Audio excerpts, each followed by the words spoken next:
News 7 தமிழின் 2 மணி செய்திகளுக்காக நான் வெங்கடேஷ்.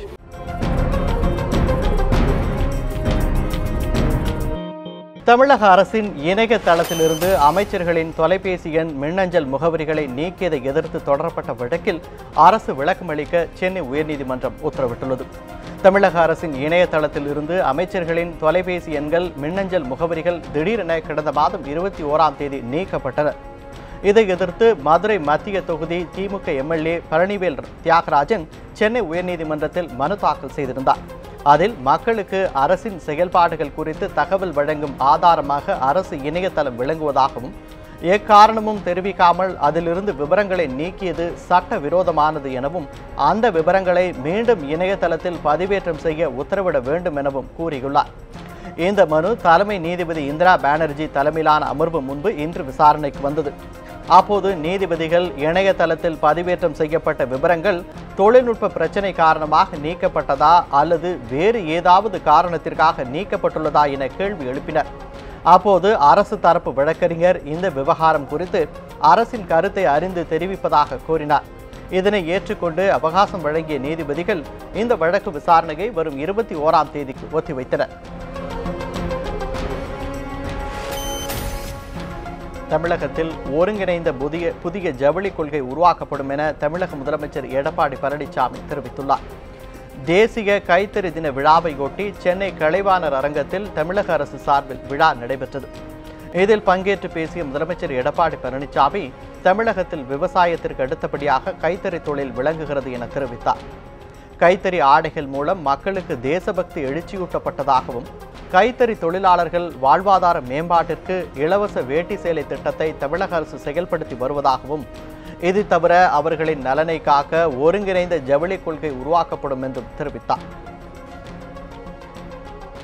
ஒருங்கிணைந்த புதிய ஜவுளி கொள்கை உருவாக்கப்படும் என்பதையும் இந்த நேரத்தில் தெரிவித்து நெசவு தொழிலுக்காக மாண்பு அம்மாவின் அரசு ஏராளமான திட்டங்களை கொண்டு வந்திருக்கின்றது. மாண்பு அம்மாவின் வழியில் நடப்போம் என்பதை இந்த நேரத்தில் தெரிவித்து முன்னதாக பேசிய கைத்தறித்துறை அமைச்சர் OS மணியன் கைத்தறி நெசவு பொருட்களுக்கு விதிக்கப்பட்டுள்ள 5% GST வரியை விலக்களிக்க தமிழக அரசு தொடர்ந்து மத்திய அரசை வலியுறுத்தும் என கூறினார்.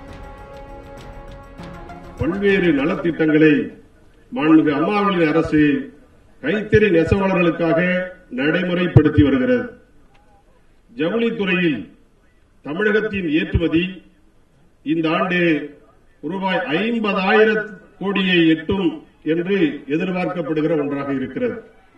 இதனால் இந்தியாவில் தமிழ்நாடு நம்பர் 1, அதாவது இந்தியாவிலேயே முதன்மை மாநிலமாக திகழ்ந்து வருகிறது. எடப்பாடி பழனிசாமி தலைமையிலான தமிழக அரசு பாசிச அரசாக மாறி வருவதாக மதிமுக பொதுச் செயலாளர் வைகோ விமர்சித்துள்ளார். சென்னை புழல் மத்திய சிறையில் அடைக்கப்பட்டுள்ள மே 17 இயக்கத்தைச் சேர்ந்த திருமுருகன் காந்தி உள்ளிட்ட 4 பேரை நேரில் சந்தித்து வைகோ ஆறுதல் தெரிவித்தார். பின்னர் செய்தியாளர்களிடம் பேசிய அவர் மாணவர்கள் மீதும் நெடுவாசலுக்காக போராடுபவர்கள் மீதும் அடக்குமுறையை கையாள்வது அரசின் மீது வெறுப்பையும் எதிர்ப்பையும் ஏற்படுத்தி வருவதாக குறிப்பிட்டார். மாணவர்கள் மற்றும் இளைஞர்கள் மீது ஏவப்படும் அடக்குமுறை பாசிச அரசுதான் என்பதை காட்டுகிறது என விமர்சித்த வைகோ இதை அரசு மாற்றிக்கொள்ள வேண்டும் எனவும் தெரிவித்தார். மக்கள் மன்றத்தில் குறிப்பாக இளைஞர்களுக்கு இந்த அரசு மீது கடுமையான வெறுப்பையும் ஆத்திரத்தையும் ஏற்படுத்தி இருக்கிறது என்பதை நான் தெரிவித்துக் கொள்கிறேன். எனவே இந்த போக்கை நீங்கள் கைவிடாவிடில் இந்த அரசு பாசிச அரசாக மாறி வருகிறது என்று மக்கள் மன்றத்திலே தொடர்ந்து குற்றச்சாட்டுக்களை நான் வைப்பேன். ராக்கி பண்டிகையை முன்னிட்டு திமுக செயல் தலைவர் மு.க. ஸ்டாலினுக்கு வட இந்திய பெண்கள் ராக்கி கயிறு கட்டி அன்பை பகிர்ந்து கொண்டனர். சென்னை ஆழ்வார்பேட்டையில் உள்ள ஸ்டாலின் இல்லத்திற்கு சென்ற வட இந்திய பெண்கள் சகோதரத்துவத்தின் அடையாளமான ராக்கி கயிற்றை கட்டி ரக்ஷா பந்தன் வாழ்த்தை பகிர்ந்து கொண்டனர். மேலும் இனிப்புகளை வழங்கியும் ஸ்டாலினுக்கு தங்களின் அன்பை வட இந்திய பெண்கள் வெளிப்படுத்தினர். நடிகர் ரஜினிகாந்த் அரசியலுக்கு வருவது தொடர்பான சர்ச்சை கருத்துகளுக்கு நடிகர் பார்த்திபன் விளக்கம் அளித்துள்ளார். அண்மையில் நிகழ்ச்சி ஒன்றில் பங்கேற்ற நடிகர் பார்த்திபன் ரஜினிகாந்த் அரசியலுக்கு வருவது குறித்து கடவுளுக்குத்தான் தெரியும் என்று கருத்து தெரிவித்திருந்தார். அவரது இந்த கருத்து ரஜினி ரசிகர்களுக்கு அதிருப்தியை ஏற்படுத்தியது. இதுகுறித்து விளக்கமளித்துள்ள நடிகர் பார்த்திபன், நடிகர் ரஜினிகாந்த் தனது நெருங்கிய நண்பர் மற்றும் அவரை பற்றி தான் கூறிய கருத்துக்களையும் சிலர் தவறாக புரிந்து கொண்டதாகவும் தெரிவித்துள்ளார்.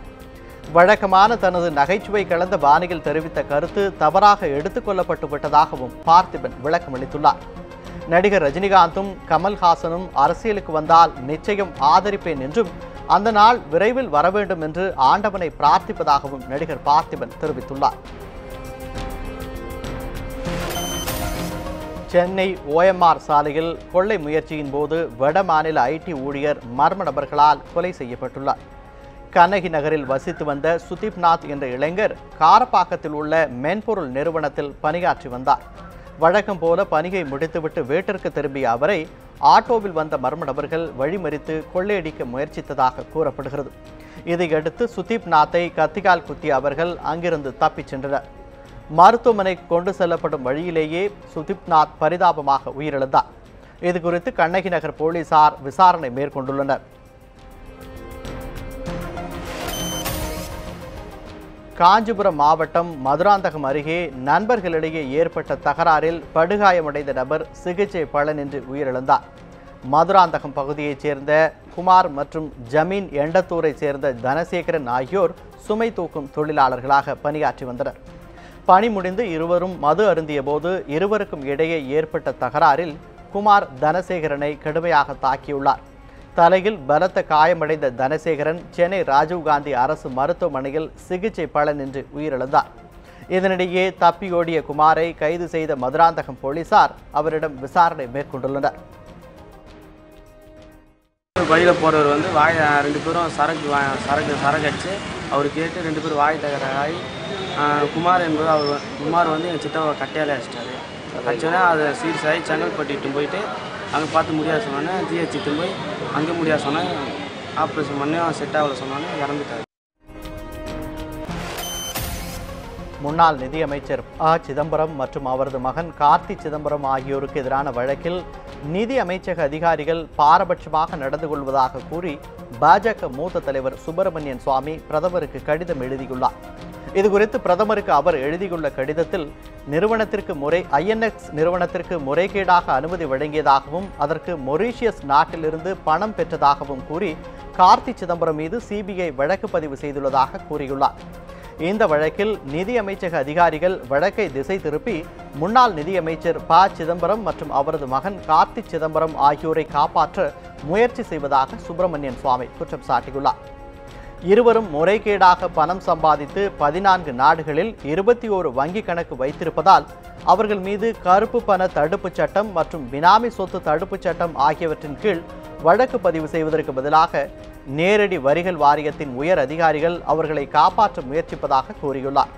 இதனால் பிரதமர் நேரடியாக தலையிட்டு நேரடி வரிகள் வாரியத்தின் தலைவர் மற்றும் வருவாய் செயலர் ஆகியோருக்கு விசாரணையை நேர்மையாகவும் துரிதமாகவும் நடத்த உத்தரவிட வேண்டும் என்றும் அந்த கடிதத்தில் சுப்பிரமணியன் சுவாமி வலியுறுத்தியுள்ளார். முறையாக குடிநீர் விநியோகிக்கப்படவில்லை என கூறி தமிழகத்தின் பல்வேறு பகுதிகளில் பொதுமக்கள் மறியலில் ஈடுபட்டனர். குறிப்பாக ஈரோடு கனிராவுத்தர் பகுதியில் முறையாக குடிநீர் விநியோகிக்கவில்லை என கூறி அப்பகுதி மக்கள் திடீர் சாலை மறியலில் ஈடுபட்டனர். இதனால் ஈரோடு மைசூர் சாலையில் போக்குவரத்து பாதிக்கப்பட்டது. சம்பவ இடத்திற்கு வந்த அதிகாரிகள் குடிநீர் பிரச்சினைக்கு உடனடியாக தீர்வு காண நடவடிக்கை எடுக்கப்படும் என உறுதியளித்தனர். இதனை அடுத்து போராட்டம் கைவிடப்பட்டது. இதேபோல் களக்காடு அருகே 4 மாதங்களாக குடிநீர் வழங்கப்படாததை கண்டித்து கிராம மக்கள் காலி குடங்களுடன் சாலை மறியலில் ஈடுபட்டனர். கொளுத்தும் வெயிலையும் பொருட்படுத்தாமல் சாலையில் அமர்ந்த அவர்கள் குடிநீர் வழங்க கோரி முழக்கங்களை எழுப்பினர். களக்காடு போலீசார் மற்றும் களக்காடு பேரூராட்சி அதிகாரிகள் மேற்கொண்ட பேச்சுவார்த்தையை அடுத்து போராட்டம் கைவிடப்பட்டது. பஞ்சாயத்து ஆஃபீஸுக்கு நாங்கள் தண்ணி வேண்டுன்னு சொல்லி நாங்கள் மனு கொடுத்தோம்.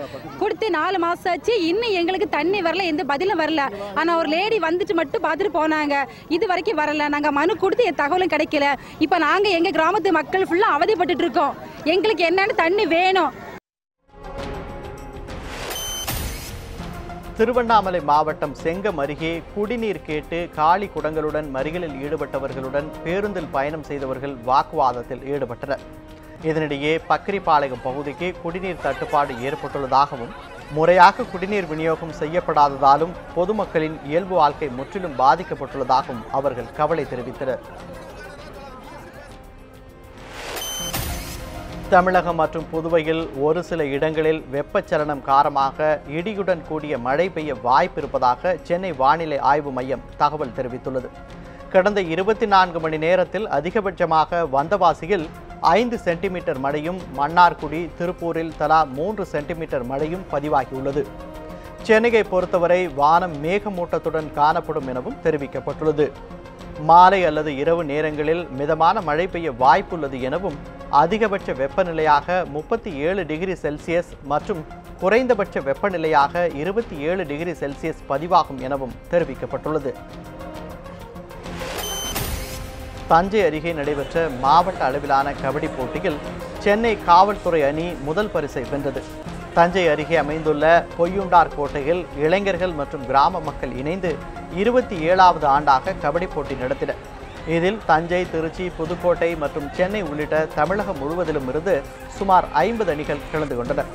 இதில் சென்னை காவல்துறை அணி திருச்சி கீழியூர் அணியை 36-16 என்ற கணக்கில் தோற்கடித்து முதலிடத்தை வென்றது. இதில் திருச்சி கீழியூர் அணி 2ஆம் இடத்தையும் தஞ்சை அணி 3ஆம் இடத்தையும் வென்றது. போட்டியை நடத்திய பொய்யுண்டார் கோட்டை அணிக்கு ஆறுதல் பரிசு வழங்கப்பட்டது. இதில் சுற்றுவட்டார கிராமங்களைச் சேர்ந்த ஏராளமானோர் பங்கேற்றனர்.